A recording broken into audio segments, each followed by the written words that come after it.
Aujourd'hui, moi je suis détruite, je peux pas redevenir un homme et je serai jamais une femme. L'avenir c'est quoi pour un être humain? C'est créer une famille, je peux plus, je suis devenue stérile. C'est avoir une compagne ou un compagnon, je peux pas, parce que j'ai plus aucune libido, plus aucune envie sexuelle. Je suis diagnostiquée depuis ma vaginoplastie de borderline, de dépression chronique, d'anxiété sociale et de troubles de l'identité. Au bout d'un moment, c'est trop. L'humain ne peut pas encaisser indéfiniment, en fait. Carly, vous êtes né homme et lorsque vous aviez 17 ans, vous avez entamé un parcours de transition sexuelle pour devenir une femme. Aujourd'hui, vous avez 30 ans et regrettez les nombreuses opérations que vous avez subies et qui vous ont mené à plusieurs tentatives de suicide. Comment avez-vous découvert cette transidentité? J'ai grandi dans une famille où il n'y avait pas d'amour, où il n'y avait pas de conversation, où il n'y avait pas de soutien, même entre eux. Donc une famille très dysfonctionnelle. Toute mon enfance a été catastrophique. Et je pense qu'il y a eu beaucoup de traumas qui viennent de là. Mon homosexualité au début, je l'ai annoncée très tôt.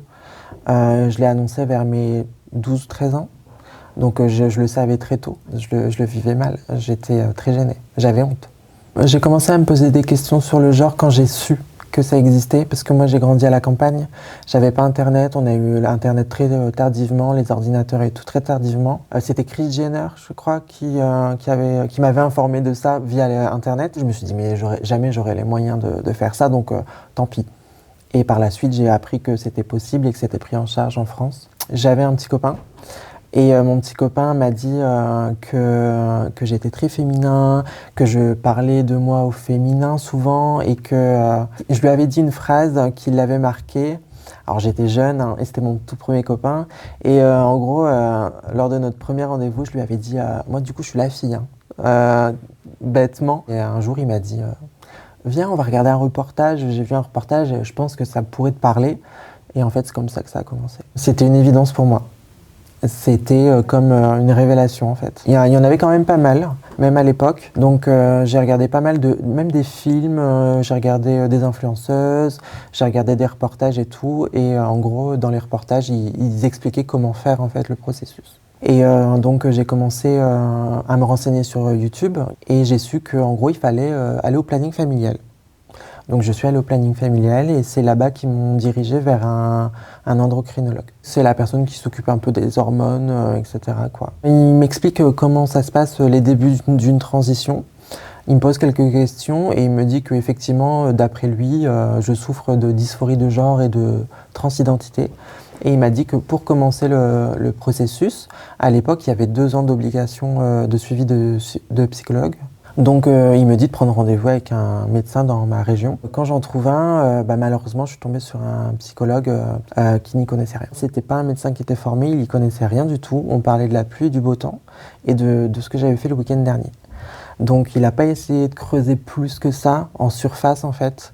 Et il n'a même pas essayé de chercher mes traumas que j'avais pu avoir dans l'enfance ou ce genre de trucs. Et il me donne son accord pour l'endocrinologue. Donc le suivi psychologique a commencé à 17 ans et s'est fini à 19 ans. J'ai directement arrêté puisque c'était plus obligatoire et que je trouvais que ça servait à rien. Ce psychiatre me prescrit des antidépresseurs à l'époque. Je vivais plus avec mes parents à ce moment-là. J'étais en ménage avec mon premier copain. Et honnêtement, je leur ai annoncé, mais il n'y a pas eu de retour spécial en fait. Ok. Genre ma mère m'a dit, je m'en doutais. En France, la CAF estime que 20 000 à 60 000 personnes se considèrent comme transgenres. Entre 2011 et 2020, le nombre de patients qui ont subi un traitement hormonal et des interventions chirurgicales a triplé. 70% d'entre eux seraient âgés de 18 à 35 ans. L'assurance maladie, qui prend en charge financièrement les soins liés à la transidentité depuis 2010, recense quant à elle un peu moins de 9 000 individus pris en charge pour transidentité en 2020. Avez-vous rencontré beaucoup d'obstacles lors de votre parcours de transition? Dès que j'ai l'accord, je commence le traitement. J'étais un homme, donc l'hormone en moi c'était la testostérone et ils ont commencé par de l'androcure. C'est un médicament qui bloque la testostérone et qu'on donne aux pédophiles et aux violeurs pour castrer chimiquement en fait la personne. Donc j'ai eu des doses de cheval pendant 2 ans, pendant 1 an. Pendant 1 an j'ai eu des doses de cheval, mais que de ça. Donc j'avais plus de testostérone et j'avais pas d'œstrogène. Donc mon corps a pété les plombs, ma dépression a triplé et j'étais À vide, ouais. J'avais plus aucune hormone vitale. Le but, c'est quoi? C'est que de remplacer la testostérone par l'oestrogène et d'avoir les effets féminisants de l'oestrogène. Ça va surtout lisser ta peau, ça va te faire développer de la poitrine, peut-être même des hanches. Ça dépend en fait. Chaque personne réagit différemment, mais ça fait ce genre de choses en fait. Je commence à avoir un peu mal à la poitrine, ça pousse et ma peau a changé également, moins de boutons, ce genre de choses. La testostérone est produite par les testicules de l'homme et en fait, si tu ne te fais pas opérer d'en bas, tu resteras sous bloqueur de testostérone toute ta vie. Je continue ce parcours d'hormones et au bout d'un moment, l'endocrinologue me dit qu'il a un confrère à lui dans le même hôpital pour m'opérer de la poitrine. C'est la suite logique en fait. Il y a un parcours. Je dis oui parce que les hormones, moi, ne m'ont pas donné assez. En tout cas, j'estimais que c'était pas assez. Et du coup, j'accepte la première opération. J'avais hâte, j'étais très heureuse. Clairement, c'était un idéal. J'avançais dans mon objectif de vie. Ce chirurgien prend contact avec moi et m'explique que du coup, lui, il est chirurgien reconstructeur pour les cancers des seins. Donc, que je ne vais pas avoir une opération mammaire classique. Il va m'opérer une première fois pour ouvrir et placer une prothèse vide à l'arrière du pectoral pour ensuite la gonfler toutes les semaines jusqu'à la taille souhaitée. Ensuite, il y avait la deuxième opération où il réouvrait pour enlever la prothèse gonflable pour en mettre une réelle. Toutes les semaines, il y avait une très très grosse et très longue seringue. En fait, il piquait au niveau du téton et il passait le pectoral pour atteindre la prothèse. Donc il y avait un craquement et tout. Et ils injectaient un liquide. C'était pas si douloureux que ça, c'était surtout très dérangeant, malaisant. Au début, j'avais surtout l'impression d'avoir des cicatrices en plus, en fait, puisqu'il n'y avait pas le résultat final directement. Et surtout que mon premier copain décide de me quitter à ce moment-là. Parce que, il faut dire ce qui est, il était homosexuel. Il m'a soutenu, il m'a guidé, mais au bout d'un moment, je peux comprendre qu'il était plus attiré, quoi. Puis moi, j'étais plus un homme, mais j'étais pas une femme non plus. Mais dans ma tête, je pensais que j'allais devenir une femme. Du coup, je retourne vivre chez ma mère à ce moment-là, dans une famille virulente, et je continue ma transition quand même. Au bout de quelques mois, je me fais réopérer la deuxième fois avec les prothèses définitives. Il n'y a plus de suivi psychologique. Quand tu as fait les 2 ans, tu as fini, tu n'es plus obligé. Du coup, le traitement continue pendant plusieurs années et avec ma famille, ça se passe de plus en plus mal. Il y avait beaucoup de menaces, d'insultes, vraiment, je ne vais pas rentrer dans les détails, mais c'était vraiment très toxique. Donc du coup, je prends contact avec Le Refuge, l'association Le Refuge. Et il m'explique que du coup, je peux être accueillie chez eux. Donc j'accepte et je précise que je souhaiterais aller sur Lyon, précisément, parce que il y avait les meilleurs chirurgiens et l'équipe officielle pour les trans en France. Les années passent, les hormones continuent et je passe à la chirurgie suivante, qui est la féminisation faciale. Le chirurgien va féminiser ton visage avec plusieurs opérations. Les 2 obligatoires sont surtout l'augmentation mammaire et la vaginoplastie. Mais il y en a plein d'autres. La pomme d'Adam, la féminisation faciale, le BBL, pour avoir plus de fesses et de hanches, le BBL. Beaucoup de personnes trans font ces opérations, mais pas toutes. J'arrive dans la salle d'attente du chirurgien.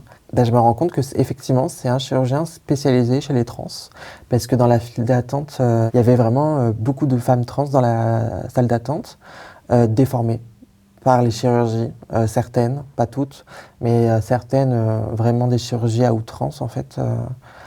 Et je commence à avoir peur, mais je me dis que bon, je vais faire le rendez-vous quand même. J'arrive dans le bureau du chirurgien et du coup je lui explique que moi je veux féminiser mon visage, mais je veux que ce soit très naturel. Moi je veux être madame tout le monde, je veux pas être déformée ou des trucs comme ça. Et il me dit il n'y a pas de problème et je vais même rajouter une couche en disant je veux pas être comme les autres dans la salle d'attente en fait. Et il me dit il n'y a pas de problème, c'est vrai que beaucoup de femmes trans veulent des gros changements, mais il n'y a pas de problème si tu veux quelque chose de naturel. Donc je lui dis que moi j'aimerais ça, ça et ça, et lui forcément rajoute ça, ça et ça. Donc je finis avec le double d'opération prévu. Moi là-bas je voulais faire mon nez et les pommettes, quelque chose de très soft, et finalement j'ai fait beaucoup plus. On a fait ici, on a arrondi cet endroit, on a fait le menton un peu plus en avant, on a fait les pommettes, on a fait le nez, on a fait les arcades sourcilières et on a fait les cernes. Sauf que du coup, dans toutes ces opérations, il y a eu des ratés. Ça, on n'en parle pas assez, mais il y a souvent des chirurgies esthétiques qui ratent. Par exemple, mes cernes, j'en avais moins à la base.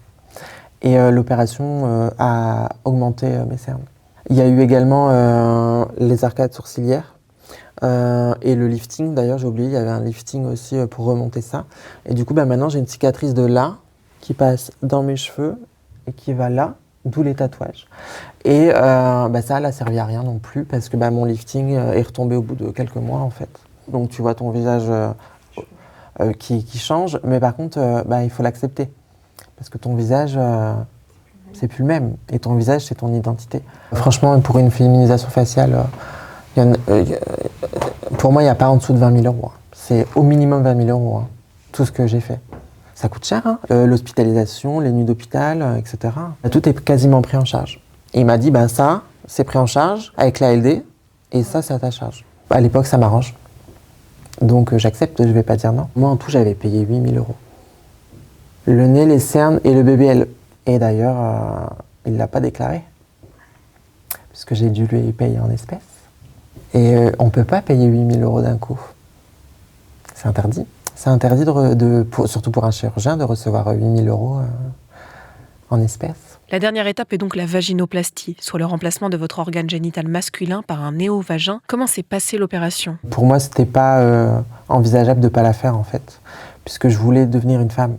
Et pour moi, tu ne deviens pas une femme si tu gardes ton appareil masculin. Donc, je me renseigne pour passer à la vaginoplastie. Le chirurgien m'avait dit, pour me vendre et me rassurer, que les gynécologues n'y voient pas en fait de différence. Et il m'avait dit également qu'il avait des patientes mariées avec des hommes hétéros et que les hommes hétéros n'étaient pas au courant. Donc, on m'annonce que maintenant, il y a 5 ans d'attente et qu'avant d'entamer ces 5 ans d'attente, il faut être inscrit sur la liste d'attente. Mais pour cela, il faut avoir fait tous les rendez-vous de l'équipe. Donc, je commence tous les rendez-vous. Donc, je vois le chirurgien pour la vaginoplastie, je revois des psychologues 2 fois, des psychiatres 2 fois, un endocrinologue 2 fois, pour avoir en fait, pour passer en commission dans cette équipe, pour être validé ou non, pour avoir la vaginoplastie. Je parle de moi avec les psychologues, les psychiatres, les endocs, etc. Et donc c'est validé. Là c'est le papier qui dit que tous ces médecins m'acceptent dans l'équipe officielle du Grétis pour une transition qui me diagnostique d'un transsexualisme.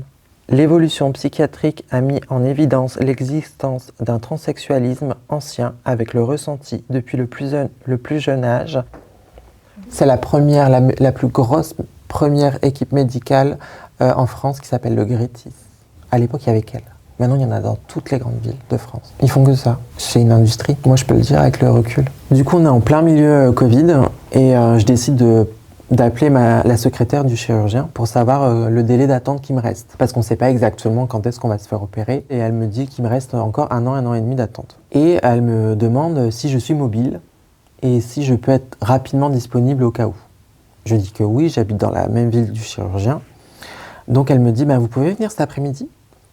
Du coup, je viens l'après-midi même, alors qu'il me reste 1 an et demi d'attente. Et elle me dit, vous pouvez vous faire opérer dans 15 jours. Est-ce que ça vous va ? Est-ce que c'est OK pour vous ? Parce qu'en fait, le chirurgien m'a demandé de caler en urgence des vaginoplasties entre 2 réquisitions d'hôpital du Covid. Et du coup, moi, je saute sur l'occasion. On me fait gagner 1 an et demi d'attente. Donc, je signe les papiers et elle me demande de mettre une fausse date sur les papiers parce qu'il y a le délai de réflexion en France de 2 mois. Et elle me calcule une date et elle me dit de mettre une fausse date. Donc moi je le fais. On me dit tu gagnes 1 an et demi, go. De toute façon tu es sûre de toi. Moi j'étais certaine de moi. On est dans le public. Techniquement j'ai signé, j'ai donné une date qui est bonne. Donc il n'y a aucune preuve, à part moi et la secrétaire dans le bureau. Une vaginoplastie, il me semble, c'est entre 4 et 8 heures. Il me prévient que j'aurai pas d'utérus, j'aurai pas mes règles et je pourrais pas avoir d'enfant, que je serai stérile. Mais il me dit que, comme plein d'autres femmes biologiques en fait, il y a plein d'autres femmes biologiques qui peuvent pas avoir d'enfants, qui n'ont pas leurs règles, etc. Donc moi j'accepte et let's go. Lui te dit qu'il va te créer un néo-vagin. C'est en gros une copie d'un vagin qui crée à la base de ton pénis. Avec ton pénis, en fait, il le découpe, il prend des morceaux, il reconstruit un vagin, un néo-vagin avec ton pénis. C'est un trou qui est à l'intérieur de toi, une plaie béante. Il a voulu m'expliquer comment, j'ai dit non, parce que ça me dégoûtait. J'ai eu des amis qui m'ont envoyé des vidéos YouTube où on voit l'opération en elle-même, carrément. J'ai pas regardé. J'ai préféré pas voir, pas savoir. Mais du coup, ça s'est plutôt bien passé le réveil. Je me souviens, j'ai dit une blague aux infirmières, elles ont éclaté de rire. Je les ai regardées, j'ai dit moi aussi j'ai un vagin, les filles. Mais j'étais contente, j'étais shootée aussi. Par contre, le vrai réveil dans ma chambre, là j'ai eu beaucoup de douleur. Ça a été très douloureux pendant une semaine. Parce que pendant une semaine, tu as un conformateur à l'intérieur. C'est ni plus ni moins qu'un préservatif rempli de compresses, mais de manière à ce qu'il soit très dur. Et en fait, c'est pour tenir les parois pendant une semaine, en fait, le temps que les bases se soudent, en fait. C'est très douloureux parce que dès qu'il me l'enlève, les 3/4 de mes douleurs s'en vont avec. Quelques heures après mon opération, tout change.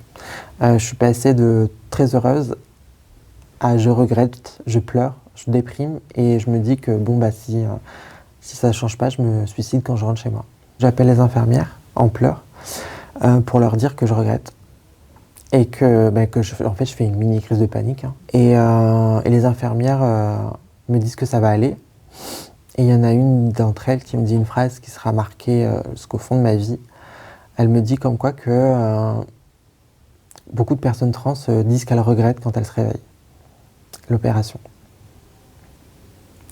Et là, c'est comme si je me prenais un mur, en fait. Et du coup, je tombe dans un silence. Je me renferme et je réfléchis, je pense. Et je comprends que je regrette et que c'est allé trop loin. Et que je peux plus faire marche arrière.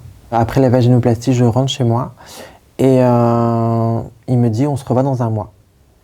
Donc pendant un mois, je dois faire les dilatations. C'est quelque chose que tu vas faire toute ta vie pour maintenir cette plaie ouverte en fait. C'est pour l'empêcher de se refermer. C'est un dilatateur, mais en gros c'est comme un sextoy, mais en plastique, très dur et très froid, de plusieurs tailles, que tu dois t'insérer. Tu l'insères au plus profond possible et tu le maintiens pendant, au début, c'était 4 heures par jour. Séparé. Donc 1 heure le matin, 1 heure le midi, 1 heure l'après-midi, 1 heure le soir. Tu vis, tu respires et tu manges. Dilatation et vaginoplastie. Du coup, moi, je le vis très mal. Surtout que je regrette. J'arrête. Au bout d'1 mois et demi, j'arrête les dilatations. De toute façon, depuis l'opération, ma libido est à moins 100. Elle est plus à 0, elle est à moins 100 en fait. Et je me dis, de toute façon, ça me dégoûte. J'aurai plus de rapport sexuel. Donc, quoi ça sert de faire des dilatations? Donc, 1 mois après, je vois le chirurgien et je lui dis que j'ai arrêté les dilatations, que je regrette, qu'il y a des odeurs, qu'il y a des écoulements. Et lui, il me dit que il n'y a pas d'odeur. Il me dit que ça sent pas. Excusez-moi, hein, mais ça sent très fort, très très très très fort. Il me dit que je cicatrise bien et par rapport aux dilatations, il me dit il faut continuer. Il essaie de m'encourager. Donc on se revoit 2 mois après, donc à 3 mois post-op. Et il me dit que j'ai très bien cicatrisé, que effectivement j'ai perdu en profondeur puisque je fais pas mes dilatations et en largeur, mais que ça reste raisonnable. C'est de pire en pire, je m'en fous que ça se referme ou pas en fait. Il me dit bonne continuation. Si vous avez un problème, venez me voir moi, n'allez pas voir un gynécologue. parce qu'il y connaîtra. Il va pas connaître en fait aucun suivi psychologique, aucun suivi avec un sexologue. Je connais pas le suivi actuel, mais du peu que je connais, c'est beaucoup moins encadré, parce que déjà il n'y a plus les 2 ans de suivi obligatoire pour commencer une transition. Donc peut-être que c'est un peu plus encadré sur d'autres points, mais sur la base, pour commencer une transition, ce qui est essentiel, il n'y a plus. Et je rajouterais également que maintenant c'est devenu tellement simple de commencer une transition que mon voisin Pierre-Henri, qui veut commencer une transition, je lui donne un numéro d'un médecin trans-friendly qu'on se donne entre nous sur les réseaux, mais il a des hormones le jour même. Depuis cette vaginoplastie, je survis. J'ai plus aucune libido, j'ai plus aucun rapport sexuel, je suis asexuel, j'ai plus aucune envie. J'ai des écoulements permanents. J'ai ma sœur qui m'avait dit que c'était similaire à ses fins de règles. Sauf que moi, c'est mes fins de règles, mais 24 heures sur 24, 7 jours sur 7, toute l'année. Donc aujourd'hui, je dois rincer le matin, je dois rincer le soir à l'intérieur, et je dois apporter des protèges slip en permanence, alors que j'ai eu une opération réussie. Et il y a des personnes trans qui n'ont pas des opérations aussi bien réussies que moi, oui. Avez-vous senti que la transition avait permis de soulager vos troubles ? J'ai commencé un suivi psychiatrique et des traitements psychiatriques. Et depuis, je suis suivi psychiatriquement et je suis sous médicaments en permanence. Je suis diagnostiqué depuis ma vaginoplastie de borderline, de dépression chronique, d'anxiété sociale et de troubles de l'identité. C'est possible que ce soit la transition, de toute façon la dépression chronique c'est certain. Alors oui, j'étais en dépression avant, mais ça l'a aggravé. Et le borderline, c'est plutôt par rapport à mon enfance en fait. Il devrait y avoir encore, à l'heure aujourd'hui, 2 ans de suivi psychiatrique obligatoire et psychologique. Et pendant ces 2 ans, on ne doit pas dire oui amen à tout ce que les trans demandent en fait. On doit creuser pour savoir les traumas, pour savoir le pourquoi du comment, pour savoir s'il n'y a pas d'autres causes en fait. C'est pas un secret, il y a beaucoup de problèmes psychiatriques chez les personnes trans. Ça a été prouvé, il y a beaucoup d'autisme, il y a beaucoup de problèmes il y a des problèmes. C'est pas le cas de toutes les personnes trans, mais c'est majeur. La proportion de personnes présentant des troubles psychiatriques est 6 fois plus élevée chez les personnes transgenres que dans le reste de la population. Quelles ont été les conséquences de ce parcours sur votre état psychologique ? J'ai été plusieurs années sans hormones. Suite à ma vaginoplastie, je me suis dit, j'arrête, ça me saoule, j'ai même plus envie de prendre les hormones, ça me dégoûte. Donc du coup, j'ai été plusieurs années sans rien. C'est pas ouf pour le corps, comme on a dit tout à l'heure, un corps sans testostérone ni oestrogène, ça va pas. Du coup, aujourd'hui, j'ai de l'ostéoporose. Et d'autres femmes trans qui, elles, ont continué leur traitement, ont de l'ostéoporose aussi. Donc ça, c'est une des conséquences qu'aujourd'hui on sait, mais qu'à l'époque, on m'a pas prévenu qu'il y avait des risques également pour les personnes qui prennent des hormones à partir de 50 ans. Il y a des risques au cœur. Enfin, je veux dire, moi, on m'a jamais parlé de ça. On m'a jamais parlé également des écoulements vaginaux, de la possibilité de perdre toute ma vie sexuelle, amoureuse du coup aussi, parce que c'est lié, c'est humain. Donc aujourd'hui, moi je suis détruite. J'ai demandé à 5 psychiatres différents de m'accompagner pour une démarche de suicide assisté en Belgique. Ils m'ont dit non. Parce que moi du coup, je sais que je vais pas rester longtemps, même si j'ai l'air drôle et je souris. À vivre, c'est pas super facile au quotidien. Oh, je vais pas y arriver. On peut faire une pause si tu veux. Je suis sous allocation adulte handicapé, puisque maintenant, pour avoir une vie normale, c'est bonjour. Alors déjà, j'ai tous mes troubles psychologiques. Mais en plus de ça, aujourd'hui, dès que je suis dans la rue, je me pose des questions. Enfin, le regard des gens, le jugement des gens, est-ce qu'ils ont vu que je suis trans, puis du coup, quand ils voient que tu es trans, ils te posent des questions. Tu dois être heureuse aujourd'hui, ta transition, t'es épanouie. Non. Donc, je veux dire, socialement, aujourd'hui, c'est une catastrophe. Je veux dire, je peux pas, en fait. J'ai un dégoût envers moi, mais j'ai un dégoût envers la société aussi. Donc, aujourd'hui, je suis toute seule, en fait. Et même les médecins me l'ont dit. Les psychiatres, ils m'ont dit, écoutez, on peut rien faire pour vous. On peut rien faire pour vous. Après ma tentative de suicide, il y a 1 an, j'ai fait 15 jours de coma. Et ils ont dit à ma famille que j'allais pas revenir, en fait. Parce que j'avais pris tellement de médicaments que c'était pas possible. Ou alors, si je revenais, je serais un légume. L'avenir, c'est quoi pour un être humain? C'est créer une famille. Je peux plus. Je suis devenue stérile. C'est avoir une compagne ou un compagnon. Je peux pas. Ou très difficilement.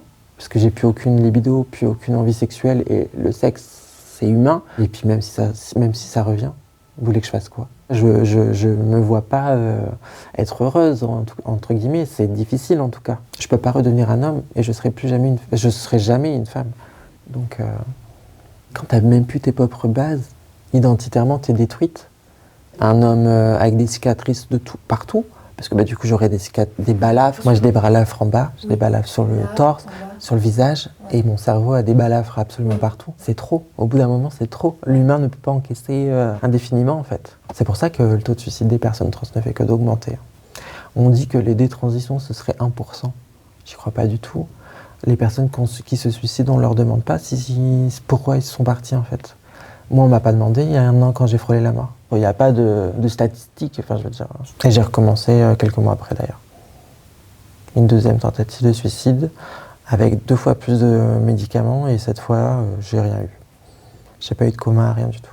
Les cas de détransitionneurs, ceux qui ont changé de genre et le regrettent, voire tentent le parcours inverse, ont augmenté ces dernières années malgré l'immense tabou qui entoure encore ce mal-être et rend difficile son expression. Ces personnes vous ont-elles partagé leurs témoignages? Pourquoi la communauté transsexuelle est-elle si mal à l'aise avec cette problématique? La communauté LGBT, c'est une grande bulle, mais dans cette communauté, il y a plein de petites communautés. Les lesbiennes, les gays, les bi, les trans, etc. Et du coup, non, c'est plutôt séparé. Hein. Et d'ailleurs, il y a beaucoup de transphobie et de LGBT-phobie au sein même de cette communauté. Hein. Moi, je fais partie de cette communauté et je prends la parole pour dire que je regrette. J'ai le droit de regretter. C'est humain. Je me fais lyncher dans tous les sens. Par des gays, par des trans. J'ai essayé d'en faire partie. J'ai rejoint une association trans en tant que bénévole pour aider et informer les personnes trans qui débutent. Je me suis fait lyncher rien que pour ça aussi, parce qu'en fait, il y a tellement de jalousie entre les femmes trans, entre elles. T'es plus belle, t'as une meilleure chirurgie, t'as un meilleur passing, etc. Que j'étais là pour aider les nouvelles qui commencent leur transition, mais elles m'en mettaient plein la gueule. Parce que moi j'avais une transition quasiment finie, j'avais un beau passing, je faisais féminine, j'avais eu des belles chirurgies réalisées et certaines ressemblaient à Pierre-Henry et du coup je me prenais de la haine. Il promeut la transidentité mais que d'une manière positive, à part qu'elles subissent du harcèlement et de la transphobie. Mais elle ne parle pas des inconvénients et des dangers de regretter, les inconvénients de la vaginoplastie, les inconvénients de tout en fait. Et elles embellissent tout en fait. Et c'est ça qui me pose problème.